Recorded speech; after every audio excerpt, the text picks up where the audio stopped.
بسم اللہ الرحمن الرحیم. ایاک نعبد و ایاک نستعین. یہاں پہ موجود پارلیمنٹیرینز، چیف سیکرٹری صاحب، کمشنر صاحب، ہمارے میئر صاحب، ہمارے یہاں کے لوکل حیات آباد کے بلدیاتی چیئرمین صاحب اور میرے معزز حاضرین محفل، السلام علیکم. آپ کو پورا ڈیٹیل بتا دیا گیا ہے اس حوالے سے کہ ہم نے پشاور میں کس طریقے سے پشاور کو وہ شہر بنانا ہے کہ جو پشاور ڈیزرو کرتا ہے as A capital of the province.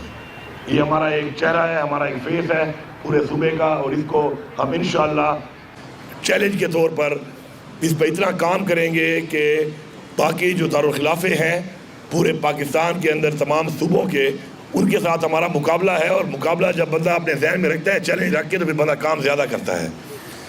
تو انشاءاللہ پشاور کے اندر یہ ہم نے جو کام شروع کیا ہے، یہ جو آپ کا آج یہ اس کا ایک عملی نمونہ ہے. انشاءاللہ یہ بہت جلد ہم اس کو کمپلیٹ کریں گے. یہ تھوڑا کمپلیٹ ہو گیا ہے لیکن مکمل انشاءاللہ اگلے 3 مہینوں میں ہمارا ٹارگیٹ ہے کہ مکمل کریں. باقی جو مختلف اور ایریاز کے اندر جو ڈیولپمنٹ ہونی ہے، انفراسٹرکچر ہونا ہے، ڈرینیج ہونی ہے، انڈر پاسز بننے ہیں، اس کے اوپر بھی پورا ایک جامع پلان بنا ہے. اور پشاور کو ایک مین فوکس کر کے ہم نے پشاور کو ایک وہ سٹی بنانا ہے کہ پورے پاکستان میں جب دنیا میں پاکستان کا نام اٹھایا جائے، جب پشاور کا نام آئے تو پھر بتایا جائے کہ یہ دنیا کے ان دارالخلافوں میں ہے جو اپنی خوبصورتی میں، اپنی پہچان میں انشاءاللہ اپنا ایک مقام پیدا کریں. مجھے خوشی ہے کہ کمشنر صاحب جو ہیں وہ جو میں ان کو بتاتا ہوں اپنا ویژن دینا اور اس کو پھر کنورٹ کروانا، یہ ایک اصل مسئلہ یہ ہوتا ہے. ایک ویژن کو اسی طرح گراؤنڈ پہ امپلیمنٹ کروانا ہی پرفارمنس ہے. تو ہماری پورے صوبے کی جتنی ٹیم ہے، جتنے محکمے ہیں، انشاءاللہ جو ہم نے اس وقت کام شروع کیا ہوا ہے، تو وہ سارے کے سارے سمجھ رہے ہیں اس بات کو کہ ہم نے کس ٹریک پہ چل کے پورے صوبے کے تمام اضلاع کو جو بہت پیچھے رہ گئے ان کو اوپر برابری کی بنیاد پہ لانا ہے. اور جو اس وقت باقی حالات کے مطابق تو ٹھیک ہے لیکن ان کو مزید بہتر کرنا ہے، تو اس کے اوپر جو ہماری فوکس ہے کس طریقے سے کرنی ہے. میں یہاں پہ پشاور کی بات کروں گا زیادہ.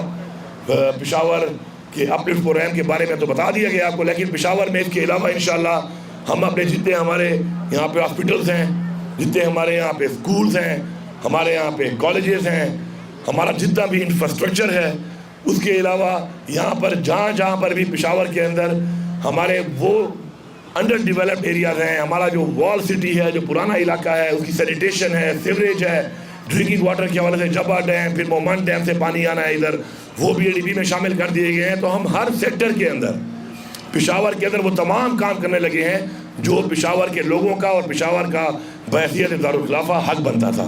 اسی طرح میں آخر میں یہی کہوں گا، نماز کا ٹائم ہے، کہ میں ہمیشہ اپنے آپ کو ٹارگیٹ دیتا ہوں اور چیلنج دیتا ہوں.